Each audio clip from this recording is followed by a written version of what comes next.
আসসালামু আলাইকুম। ঈদ মুবারক। আমরা সবাই ভালো আছি তো? আমি মোহাম্মদ রুকনউদ্দিন, সিনিয়র প্রভাষক, পদার্থবিজ্ঞান বিভাগ, মাইলস্টোন কলেজ, উত্তরা, ঢাকা। আজকে আমরা দশম শ্রেণীর পদার্থবিজ্ঞান বিষয়ের আলোর প্রতিসরণ নিয়ে আলোচনা করব। দেখো, আলোর প্রতিসরণ নিয়ে কথা বলতে গিয়ে আমরা ফার্স্টেই প্রতিসরণ কি, আলোর প্রতিসরণ কি সেটা আমাদের জানতে হবে। তোমরা শুনো, আমি সংজ্ঞাটা ফার্স্টে বলি, তারপর আমি ডান হাতে একটা চিত্র আছে, ওই চিত্রের মাধ্যমে বুঝাই দেব। আলোক রশ্মি একটি স্বচ্ছ মাধ্যম থেকে আরেকটি স্বচ্ছ মাধ্যমে যাওয়ার সময় রশ্মিটি তার দিক পরিবর্তন করে, একেই বলে আলোর প্রতিসরণ। আবার আমি বলি, আলোক রশ্মি একটা স্বচ্ছ মাধ্যম থেকে আরেকটা স্বচ্ছ মাধ্যমে যাওয়ার সময় রশ্মিটি তার দিক পরিবর্তন করে, একেই বলে আলোর প্রতিসরণ। দেখো, ডান দিকে আমি একটা চিত্র এঁকে রাখছি। দেখো, এই যে এ বি একটা রেখা দেখতেছো, এই বি রেখাটার উপরের পাশের অংশটা একটা মাধ্যম, যার নাম দিছি আমি হালকা মাধ্যম, আর এ বি রেখাটার নিচে আরেকটা অংশ, এই অংশটাকে আমরা বলতেছি গণমাধ্যম। হালকা এবং ঘন দুই মাধ্যমের মধ্যবর্তী যে তল, সেটা হলো এবি। এই তলটাকে আমরা বলি বিভেদ তল। তাহলে বিভেদ তলের সংজ্ঞা কি? দুই মাধ্যমের মধ্যবর্তী তলকে বলা হয় বিভেদ তল। তাহলে এই এবি হলো কি? বিভেদ তল। এই বিভেদ তলের উপর এন ও এন প্রাইম একটা অবিলম্ব। এখন দেখো, একটা আলোক রশ্মি পিও বিভেদ তলে ও বিন্দুতে আপতিত হয়ে প্রথম মাধ্যম থেকে দ্বিতীয় মাধ্যমে চলে আসছে, ও আর পথে আলোক রশ্মিটা প্রতিসৃত হয়েছে। তাইলে প্রতিসৃত রশ্মিটা কি হয়েছে? দেখো, অবিলম্বের দিকে কিছুটা বেঁকে চলে আসছে। কেন? আমার প্রথম মাধ্যমটা ছিল হালকা, দ্বিতীয় মাধ্যমটা ছিল ঘন, আর সেই জন্য আলোক রশ্মি হালকা মাধ্যম থেকে যখন ঘন মাধ্যমে যায়, অর্থাৎ একটা স্বচ্ছ মাধ্যম থেকে যখন আরেকটা স্বচ্ছ মাধ্যমে যায়, তখন প্রতিসৃত রশ্মিটা অবিলম্বের দিকে বেঁকে চলে আসে। কেন বেঁকে চলে আসে? যেহেতু প্রথম মাধ্যমটা ছিল আমাদের হালকা, আর দ্বিতীয় মাধ্যমটা হলো ঘন। এই হলো আমাদের আলোর প্রতিসরণ। ঠিক আছে, এখন আমরা আসি, প্রতিসরণের দুটি সূত্র আছে। প্রতিসরণের সূত্র,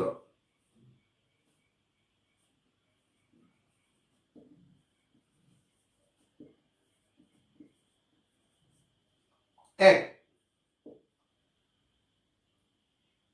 আপতিত রশ্মি, খেয়াল করো, আপতিত রশ্মি, দ্যাট মিনস পিউ, রাইট? প্রতিসৃত রশ্মি ও আর।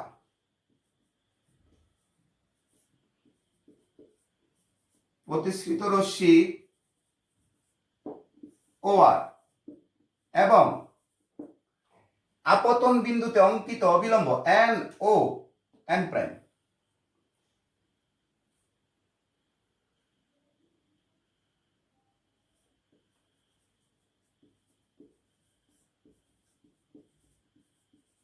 বিন্দুতে অঙ্কিত অবিলম্ব এন ও এন প্রাইম একই তলে অবস্থান করে। দেখো, আবার বলতেছি, আপতিত রশ্মি পিউ, প্রতিসৃত রশ্মি ও আর, আপতন বিন্দু দ্যাট মিনস ওতে অঙ্কিত অবিলম্ব এন ও এন প্রাইম, তারা কি করে? একই তলে অবস্থান করে। এই হলো প্রতিসরণের প্রথম সূত্র, রাইট? এখন আমি মুছে দিচ্ছি। এখন আসতেছি প্রতিসরণের দ্বিতীয় সূত্র।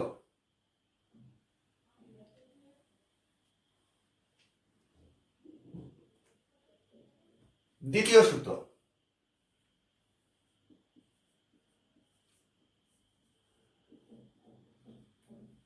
সবাই খেয়াল করো। দ্বিতীয় সূত্রটা কি? এক জোড়া নির্দিষ্ট মাধ্যম, দ্যাট মিনস এ এবং বি, এক জোড়া নির্দিষ্ট মাধ্যম এবং একটি নির্দিষ্ট বর্ণের আলোর জন্য, দ্যাট মিনস এই পিইউটা হলো একটা নির্দিষ্ট বর্ণের আলোক রশ্মি। এক জোড়া নির্দিষ্ট মাধ্যম এবং একটা নির্দিষ্ট বর্ণের আলোর জন্য আপতন কোণের সাইন ও প্রতিসরণ কোণের সাইনের অনুপাত একটা ধ্রুব রাশি, একেই বলা হয় প্রতিসরণাঙ্ক। এটা হলো কি আমাদের প্রতিসরণের দ্বিতীয় সূত্র। আবার বলি, এক জোড়া নির্দিষ্ট মাধ্যম এবং একটা নির্দিষ্ট বর্ণের আলোর জন্য আপতন কোণের সাইন ও প্রতিসরণ কোণের সাইনের অনুপাত একটা ধ্রুব রাশি, এই ধ্রুব রাশিটাকে বলা হয় প্রতিসরণাঙ্ক। দ্যাট মিনস এই আপতিত রশ্মি পিও অবিলম্বের সাথে যে কোণ উৎপন্ন করে, কি কোণ উৎপন্ন করতেছে দেখো? আই কোণ। তাহলে আপতন কোণের sine, that means sine i. আর প্রতিসৃত রশ্মি ও আর অবিলম্বের সাথে কি কোণ উৎপন্ন করতেছে দেখো? আর কোণ। তাহলে প্রতিসরণ কোণ কত? আর আপতন কোণ কত? আই।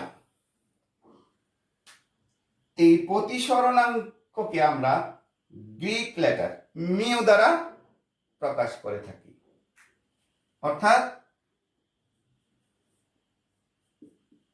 প্রতিসরণাঙ্ক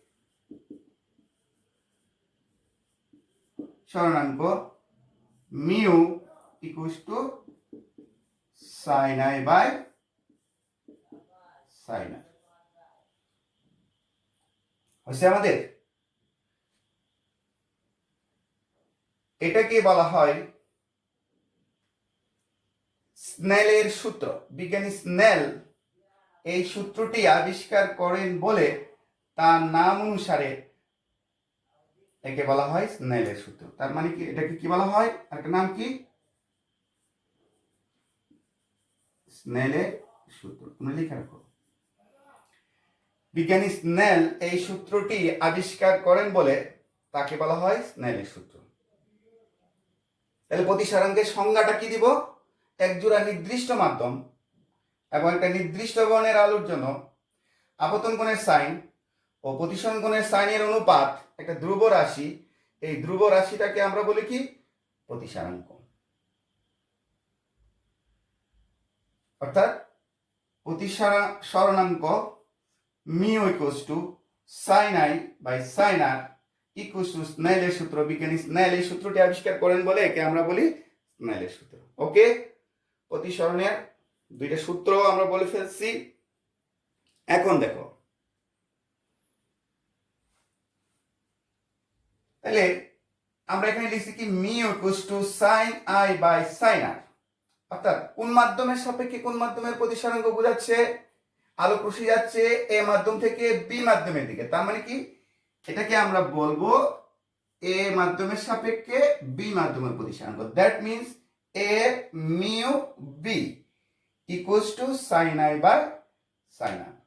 এ মিউ বি এর মিনিংটা হচ্ছে কি? আমরা দেখবো আলোক রশ্মিটা কোন মাধ্যম থেকে কোন মাধ্যমের দিকে যাচ্ছে, কোন স্বচ্ছ মাধ্যম থেকে কোন স্বচ্ছ মাধ্যমের দিকে যাচ্ছে। অর্থাৎ এ স্বচ্ছ মাধ্যম থেকে বি স্বচ্ছ মাধ্যমের দিকে যাচ্ছে। দ্যাট মিনস এ মাধ্যমের সাপেক্ষে বি মাধ্যমের প্রতিসরণাঙ্ক A mu B equals to sine i by sine r, right? Okay, আমি এটা মুছে দিব, তোমরা লিখে ফেলো। এখন আমরা দেখাইছি আলোক রশ্মি হালকা মাধ্যম থেকে গণমাধ্যমে প্রবেশ করছে। যদি এমনটা হয় গণমাধ্যম থেকে আলোক রশ্মি হালকা মাধ্যমে যাচ্ছে, তাহলে আপতন কোণ কি হয়ে যাচ্ছে? আর আর প্রতিসরণ কোণ কি হয়ে যাচ্ছে? আই। সেই ক্ষেত্রে আমরা কি লিখতে পারি? দেখো, আলোক রশ্মি যখন গণমাধ্যম থেকে হালকা মাধ্যমের দিকে যায়, সেক্ষেত্রে অর্থাৎ বি মাধ্যমের সাপেক্ষে এ মাধ্যমের প্রতিসরাঙ্ক B mu A equals to sine আপতন কোণ, এক্ষেত্রে কি হয়ে যাচ্ছে, এখান থেকে যাচ্ছে এই গণমাধ্যম থেকে যাচ্ছে এই হালকা মাধ্যমের দিকে, তার মানে কি sine r by sine i, right? এই হলো 1 নম্বর সমীকরণ, এই হলো 2 নম্বর সমীকরণ। এই দুই সমীকরণ থেকে আমরা লিখতে পারি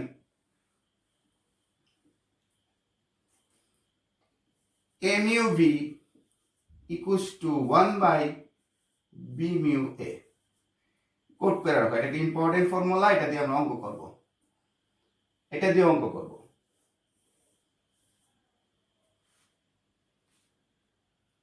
তাহলে আমরা কি পাইলাম, a mu b equals to কত, b mu a। মুছে ফেলতেছি আমি।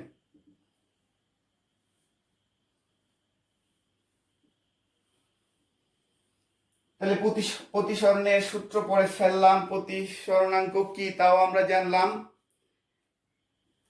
এখন আমরা জানি প্রতিসরণাঙ্ক দুই ধরনের।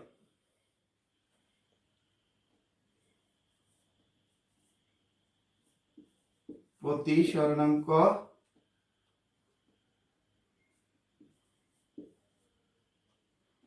দুই ধরনের।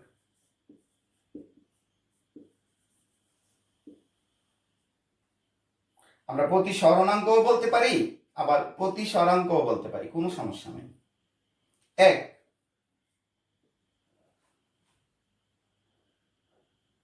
পরম প্রতিসরণ, পরম প্রতিসরণাঙ্ক। 2,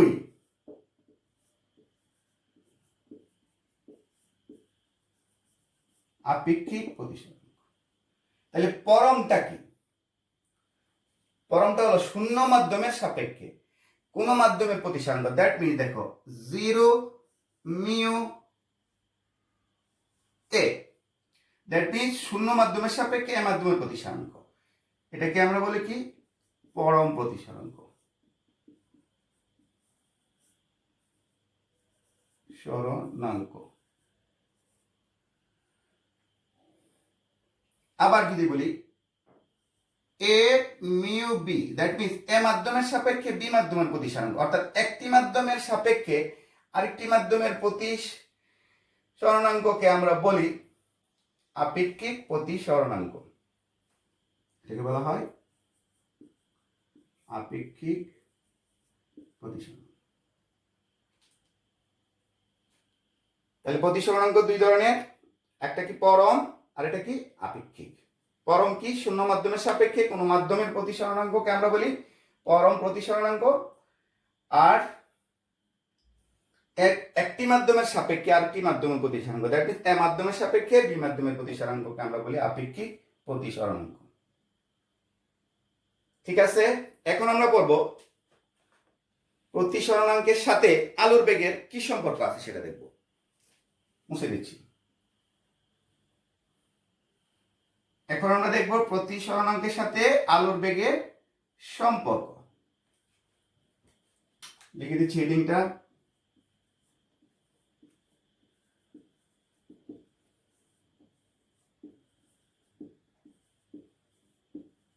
সাথে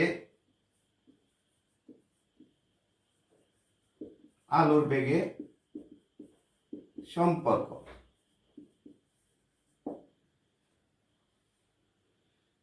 তাহলে দেখো, এ মাধ্যমের সাপেক্ষে বি মাধ্যমের প্রতিসরাঙ্ক, that means A mu B equals to আমরা লিখতে পারি এ মাধ্যমে আলোর বেগ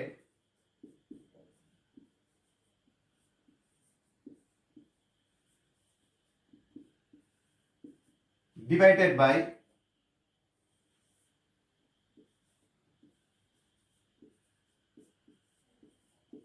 বি মাধ্যমে আলোর বেগ, রাইট? এটাকে আমরা লিখতে পারি এ মাধ্যমে আলোর বেগকে আমরা সি সাফিক্স এ, আর বি মাধ্যমে আলোর বেগকে সি সাফিক্স বি। আলোর বেগকে আমরা সি দ্বারা প্রকাশ করে থাকি। C A that means A মাধ্যমে আলোর বেগ, আর c B that means B মাধ্যমে আলোর বেগ। তাহলে এটা কোন ক্ষেত্রে এই সম্পর্কটা? এটা হলো আপেক্ষিক প্রতিসরণাঙ্কের ক্ষেত্রে। আপেক্ষিক প্রতিসরণাঙ্কের ক্ষেত্রে। আবার যদি বলি জিরো মিউ এ, অর্থাৎ এ মাধ্যমে আলোর বেগ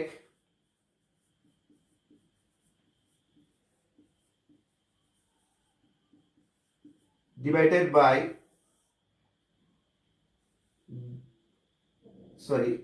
শূন্য মাধ্যমে আলোর বেগ ডিভাইডেড বাই এ মাধ্যমে আলোর বেগ।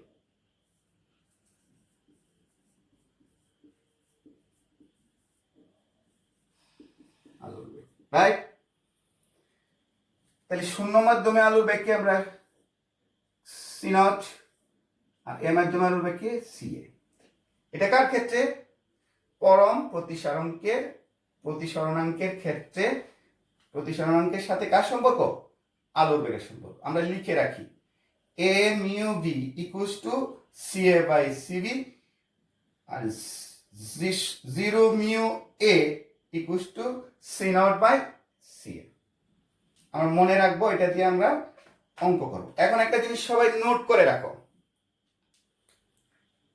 আমি বলতেছি সবাই একটা জিনিস নোট করে রাখো, লিখো যে মাধ্যমের ঘনত্ব যত বেশি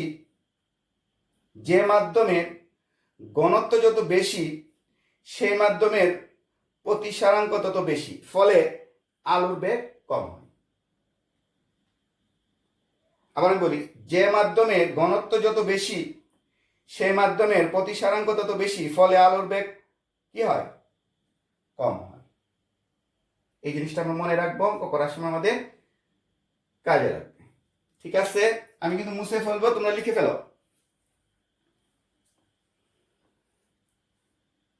এখন আমরা দেখো তিনটা সূত্র পড়লাম। এক নম্বর হলো এ মাধ্যমের সাপেক্ষে বি মাধ্যমের প্রতিসরাঙ্ক M U V equals to sine A by sine r. দুই নম্বর সূত্র পড়ছি M U V equals to 1 by B mu A. আর তিন নম্বর সূত্র পড়ছি প্রতিসরণাঙ্কের সাথে আলোর বেগের সম্পর্ক। তাই এই সূত্রগুলা দিয়ে আমরা এখন কতগুলা প্রয়োগমূলক কোশ্চেন সলভ করব। সবাই খেয়াল করে মুছে দিচ্ছি।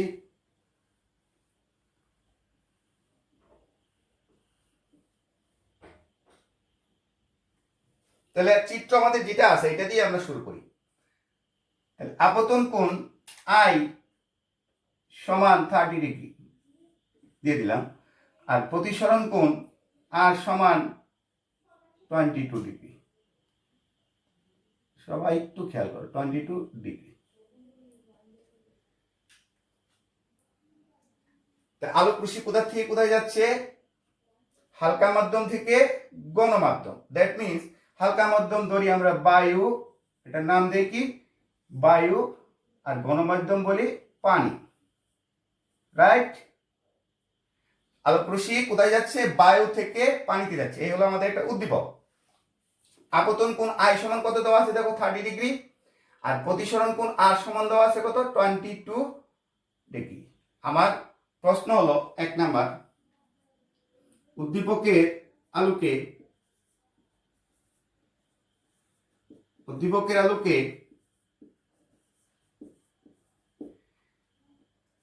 এ মাধ্যমের সাপেক্ষে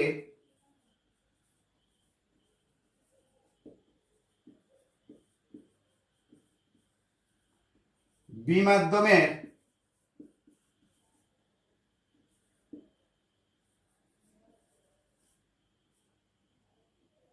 প্রতিসরণাঙ্ক কত হবে?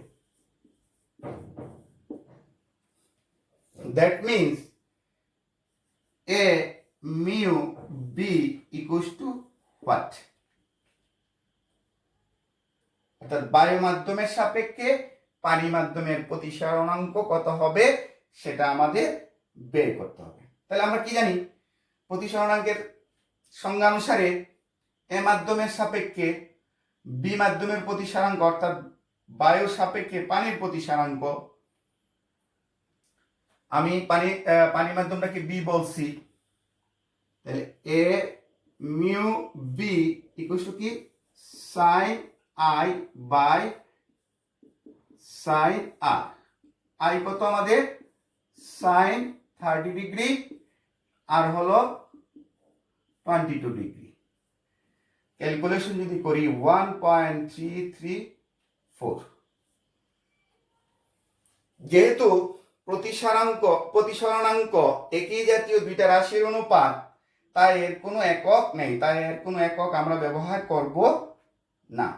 তাহলে প্রতিসরণাঙ্ক কত বেরিয়েছে, দ্বিতীয় মাধ্যমটা ছিল গণমাধ্যমটা ছিল আমাদের পানির প্রতিসরণাঙ্ক কত হচ্ছে 1.334 উদ্দীপকের এই তথ্য অনুসারে। ওকে, আমরা 2 নম্বর একটা অঙ্ক করব, লিখে ফেলো, আমি কিন্তু মুছে দিব।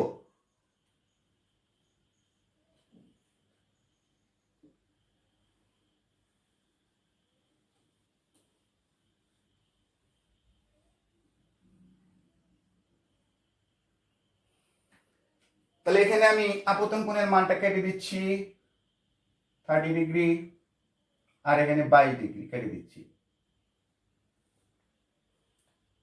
উদ্দীপক এর আর একটু শর্ত আছে, বায়ু সাপেক্ষে পানির প্রতিসরণাঙ্ক, that means A mu B equals to 1.334 আমার দেওয়া আছে। এখন এই কন্ডিশনটা বায়ু সাপেক্ষে পানির প্রতিসরণাঙ্ক আমাদের দেওয়া আছে। এখন আমাদের কি বাই করতে হবে,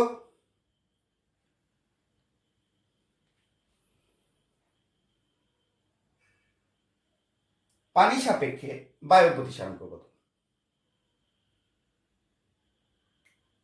এখন আমাকে বের করতে হবে, কোশ্চেন হলো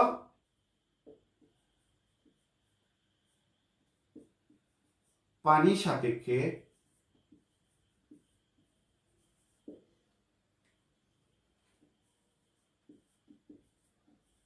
বায়ুর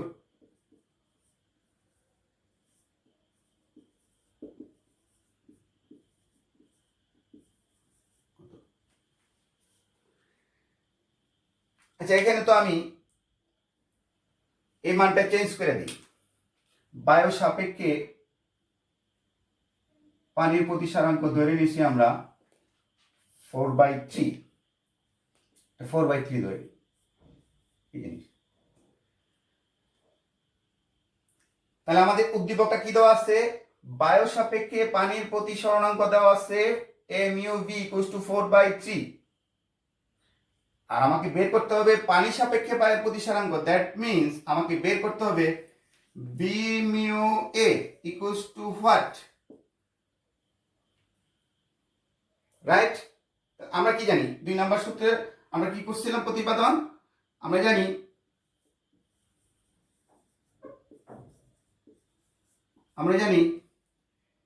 এ মিউ বি এ মাধ্যমের সাপেক্ষে বি মাধ্যমের প্রতিসরণাঙ্ক ইকুয়ালস টু কি 1/বি মিউ এ। তাহলে আমাকে বি মিউ এ বের করতে হবে, সুতরাং b mu A equals to কত 1/এ মিউ বি 1/4/3 ইকুয়ালস টু 3/4। এটাই আমাদের আনসার। আমরা ভগ্নাংশ নিতেও পারি, নাও নিতে পারি, কোনো সমস্যা নেই। অলরেডি আমরা 2টা প্রয়োগমূলক কোশ্চেন সম্পন্ন করলাম। এখন আমরা 3 নাম্বার কোশ্চেনে আসে, মুছে দিচ্ছি, তোমরা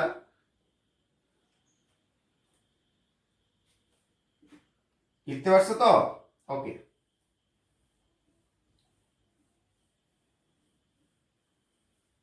এই জায়গাতে কি করবো, আমরা একটু জাস্ট মোডটা চেঞ্জ করে দিব।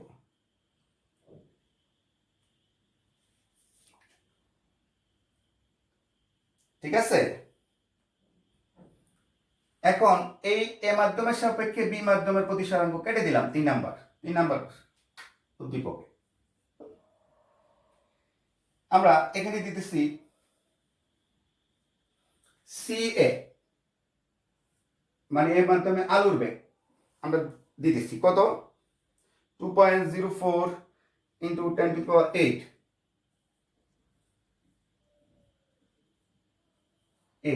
Metre per second. CB B মাধ্যমে আলুর বেগ 1.87 into 10 to the power 8 metre per second. এই হলো 3 নম্বর উদ্দীপক।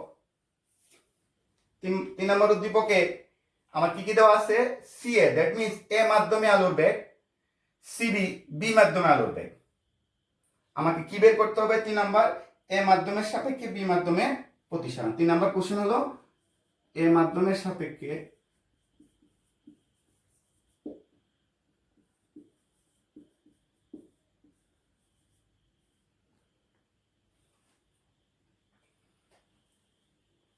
এখন আর আমরা বায়ু পানি আর বলতেছি না, বায়ুটা কেটে দেই, পানিও কেটে দেই, একটা হালকা আর একটা গণমাধ্যম জাস্ট রাইট। দেখো 3 নম্বর উদ্দীপকে আমার দেওয়া আছে সিএ এবং সিবি দেওয়া আছে, একটা মাধ্যম হালকা আর একটা মাধ্যম ঘন। এ মাধ্যমের সাপেক্ষে কোশ্চেন এ মাধ্যমের সাপেক্ষে বি মাধ্যমের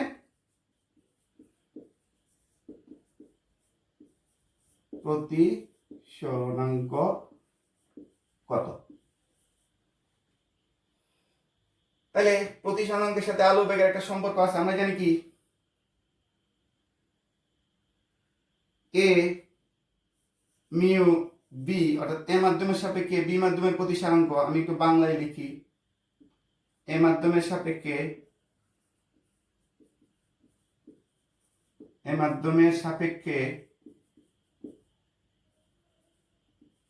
বি মাধ্যমের